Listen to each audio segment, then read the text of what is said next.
No more Party of Five. No more. No. That story was finished, and I had a great time making that series, and I had a fantastic time making Lost as well. Both, I feel very fortunate to have been a part of them. But no, there won't be any reunion shows.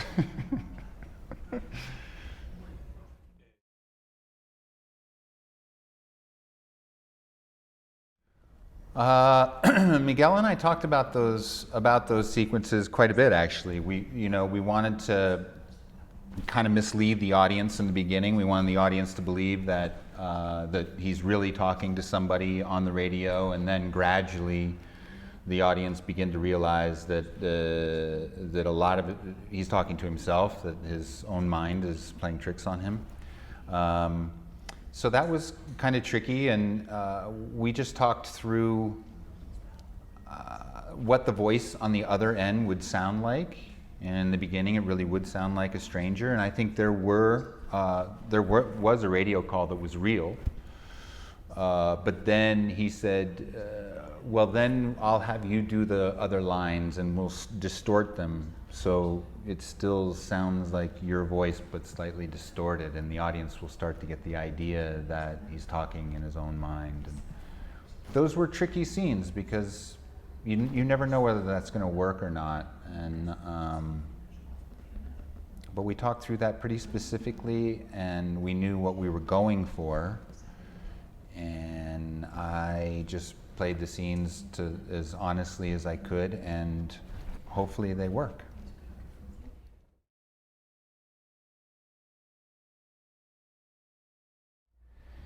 I don't really feel like either one of those things really, it didn't get in the way of what we were doing. The snow, no snow, that was a bummer. We were in Budapest because we wanted a lot of snow. But I saw everybody finding solutions. We found ways to shoot scenes here, to do this there, to create snow here. And the language, I think there were times where there were communication problems between the Hungarian crew, Spanish crew, English-speaking actors. There were times where I think people didn't understand each other. But the one thing I always felt was everybody was really working hard for Miguel and for his vision of the film, for a common goal. It was one team of many different cultures working towards a common goal, and that's a great feeling. That's part of one of the cool things about working on a film set is everybody exhausted, really working hard, tired, emotionally tired, but feeling like you're all doing it together, and sharing that together as a camaraderie. It's a part of what makes it fun.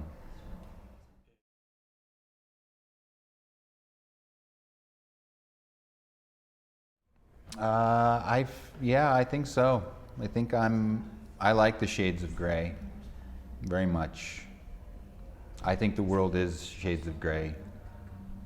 I don't think there are any good guys or bad guys. There's shades of gray. And I like to try to operate in that area. I think it's more interesting and more challenging. I'm always looking for a challenge. I don't want to do the same thing over and over again. I want to try to do a different thing every time. Maybe I don't succeed, but I want to try. I want to reach for things that are different and to try to take on challenges maybe that I'm afraid of or that I don't think I can pull off. And so I think that's what I'm looking for now, and I'm enjoying that very much. Like the two films I did last year, this film and I did another film which is a Western, Bone Tomahawk.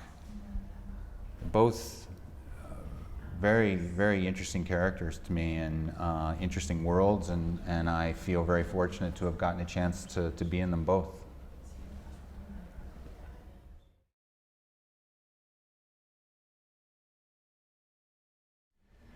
No, you know, that role was, I took that role because it was a setup for the second movie.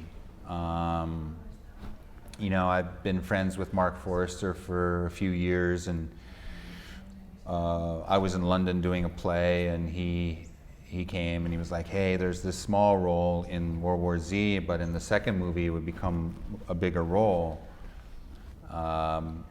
And I was really interested because, again, this was a guy that was this hyper-marine dude who's fractured, he's broken. And I was pretty intrigued by it, but then the second half of the movie got completely reshot. And they basically cut most of my stuff out of the movie, and so it's part of the film business, it's no problem. I had a great time working on the film with Mark. He's a really cool director and a good friend. So yeah, no problem.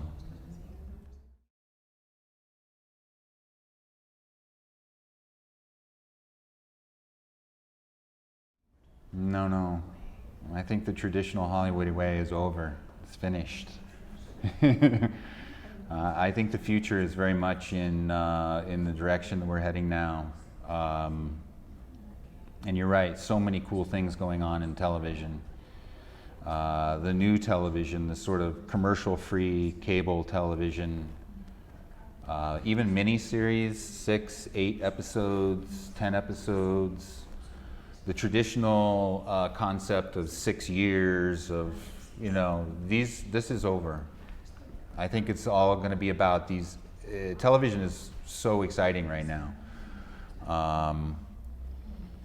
And films, I don't know what the future of the film. I mean, I really do believe in a few years from now, the only thing that we're going to see in the theaters is the huge summer blockbuster movies. That's it.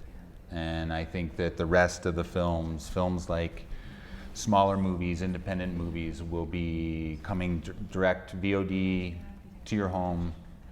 And that's where you can watch some interesting, diverse premises with interesting characters, smaller budgets, and you'll be able to watch. I think it's going to take some time, but I think that the film industry on that level will rebound. But I think it's going to take some time.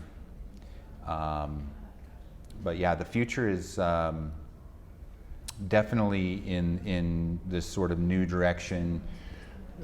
Series coming from all over the world, international casts and people involved together, a lot of integration. Traditional Hollywood theatrical release is a dying thing, I think.